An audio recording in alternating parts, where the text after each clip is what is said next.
Assalamualaikum warahmatullahi wabarakatuh, Sana BE TV. Senang sekali kali ini saya kembali dapat menjumpai Sana BE TV dalam obrolan kesehatan. Dan kali ini di obrolan kesehatan saya berada di Hotel Splash Bengkulu. Tentunya sudah bersama dengan narasumber istimewa saya. Kali ini ada Dr. John Henry Nurdan, Bapak. Ya. Assalamualaikum. Waalaikumsalam. Apa kabar Bapak? Alhamdulillah sehat Mbak Kiki. Gimana Mbak Kikinya? Sehat juga. Ketemu lagi kita hari ini Bapak. Alhamdulillah bisa ketemu lagi ya. Benar. Dan Sana BE TV ini Bapak Dr. John Henry Nurdan MKes ini merupakan Ketua Umum Pengda IAKMI yang merupakan Ikatan Ahli Kesehatan Masyarakat Provinsi Bengkulu, benar ya Pak ya? Betul, iya. Dan hari ini kita akan berbincang-bincang mengenai cegah stunting pada 1000 HPK ataupun hari pertama kehidupan. Nah ini Pak, mengenai 1000 hari pertama kehidupan mungkin Sana BE TV ini juga banyak yang sudah mengetahui bahwasanya pentingnya untuk memperhatikan anak di 1000 hari kehidupan pertama kehidupannya nih Pak. Betul. Nah, mungkin sebelum itu mungkin tapi orang awam ini kan tahunya paling dasar-dasarnya saja, atau mungkin banyak fakta atau mitos yang mungkin masih beredar luas juga mengenai 1000 hari pertama kehidupan ini. Mungkin dijelaskan dulu Pak mengenai 1000 HPK ini seperti apa? Iya, baik, terima kasih Mbak Kiki. Jadi 1000 HPK itu kalau kepanjangan HPK itu hari pertama kehidupan. Jadi gimana tuh ngitungnya kan? Ngitungnya itu pada waktu terjadinya pembuahan ya antara sel telur dan sperma. Boleh dikatakan sudah ada janinnya yang di dalam rahim ibu yang hamil. Jadi itu dihitung. Jadi hitungan pertama itu sampai anak berusia 2 tahun itu 1000. Jadi kalau kita hitung hari-harinya, kehamilan itu 270 hari dan di posisi 700 berapa tuh ya? 730 ya. 730 hari itu di fase setelah kehamilan. Jadi dihitung 730 hari itu artinya mulai anak itu lahir, bayi lahir sampai dia usia 2 tahun gitu. Itu yang dinamakan 1000 hari pertama kehidupan. Nah, berarti memang dari awal janin itu ada ya Pak ya? Ya ada di dalam rahim ibu. Sudah ada penghitungan 1000 hari pertama kehidupan. Nah ini tadi mungkin di awal saya sempat sebutkan Pak, ini banyak sekali mitos ataupun yang sebenarnya ini masyarakat belum tahu apakah itu benar-benar hanya mitos atau itu sudah fakta. Banyak sekali ya Pak ya, apalagi kalau hamil awal ini banyak yang bilang nggak boleh ini, nggak boleh itu gitu. Nah ini sebenarnya juga banyak sekali yang harus diperhatikan di 1000 hari pertama kehidupan ya Pak ya. Nah untuk tindakan yang harus dilakukan mungkin Pak, apa saja sih Pak sebenarnya memang harus diperhatikan di awal kehamilan sampai mungkin di usia kehamilan 9 bulan 15 hari ya Pak ya kalau kelahiran. Apa aja Pak? Jadi Mbak Kiki, para pemirsa Sana BE TV, jadi 1000 hari pertama kehidupan tentunya dimulai dari fase ibu hamil tadi ya, artinya ada janin. Nah ini fase kalau kita bilang fase jendela emas ya, artinya fase yang memang menjadi fase yang sangat penting pada anak supaya tidak terjadi stunting. Nah artinya apa? Tindakan yang harus kita lakukan, bahasa lainnya mungkin intervensi ya, kalau program-program intervensi atau tindakan yang dilakukan adalah bagaimana ibu itu selama hamil dia tidak kekurangan gizi. Nah itu yang penting, ibunya tidak stres, tidak kurang gizi, ibunya bisa beraktivitas dengan baik, tidak sakit-sakitan.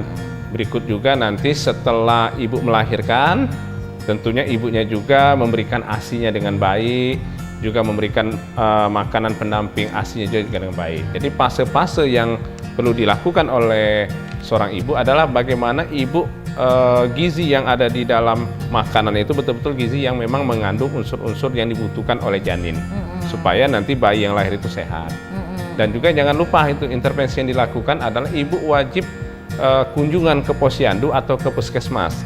Jadi sekarang pemerintah itu ada gerakan sayang ibu hamil lah ya. Jadi kemarin juga dicanangkan oleh pemerintah di mana ibu-ibu hamil tersebut, khususnya bapak-bapak ini, jangan sampai nggak ngantar ibunya periksa ke puskesmas. Jadi kalau dulu 4 kali namanya K1, kunjungan 1, K2 sampai K4. Nah sekarang ini kunjungannya 6 kali. Nanti ada fase di USG 2 kali.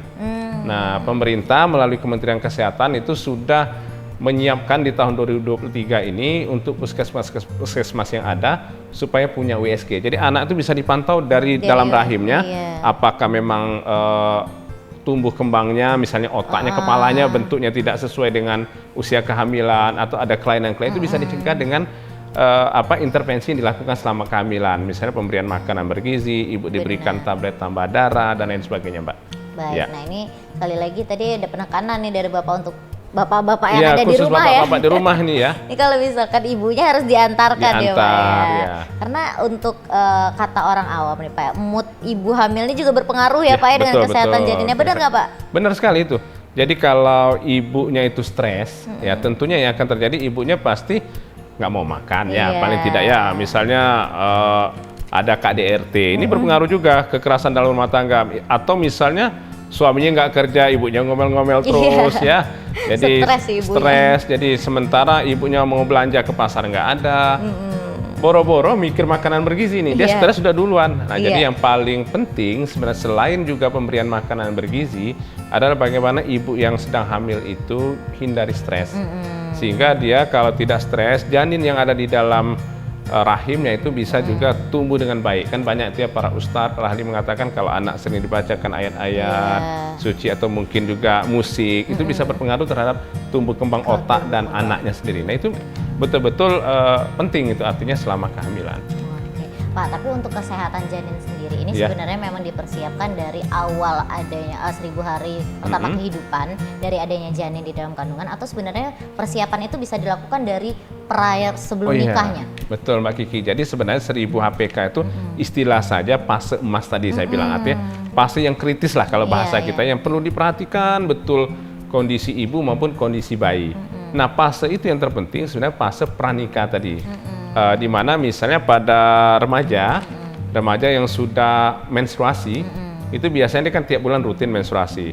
Nah, menstruasi itu kan mengeluarkan darah itu bisa berakibat pada kekurangan unsur-unsur eritrosit kalau bahasa medisnya ya, unsur-unsur sel darah merahnya. Artinya anak remaja itu bisa dia anemi, kurang darah lah kalau bahasa kita ya. Nah, makanya diberikan tablet tambah darah secara rutin dan itu sudah ada gerakan di SMA, SMP, sudah ada dari pemerintah. Berarti dari masa pubertas ya Pak ya? Iya, Itu sudah harus betul. Masa diperhatikan. pubertas sudah di atas, khususnya calon remaja yang sudah masuk pubertas dan sudah menstruasi itu diberikan secara rutin tablet tambah darah.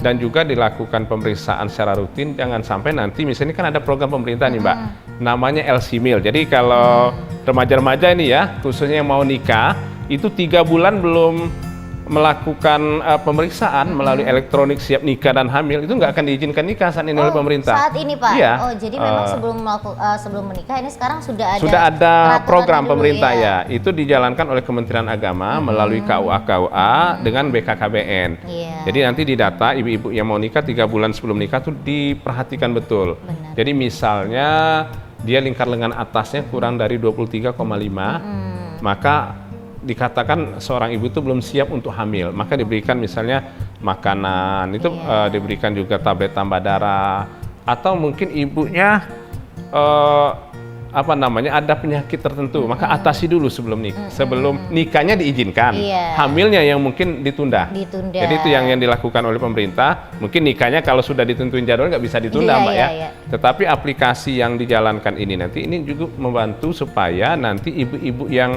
hamil itu betul-betul siap tadi yang dikatakan Mbak Kiki tadi, dia siap nikah juga siap hamil. Siap hamil. Artinya kita ibaratkan gini Mbak, ini ada tanaman ya.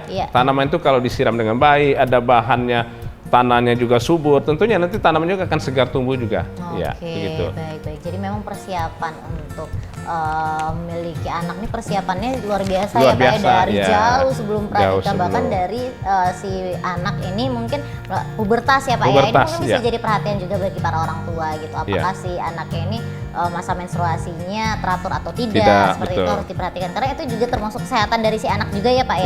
Betul ya. Baik, nanti kita akan bahas lagi tentunya lebih lanjut. Mungkin ibu hamil ini apa saja sih sebenarnya yang harus diperhatikan, gizi seperti apa sih yang sebaiknya memang harus diperhatikan untuk seorang ibu hamil. Nanti kita akan bahas lagi lebih lanjut. Cara TV jangan kemana-mana, kami akan segera kembali setelah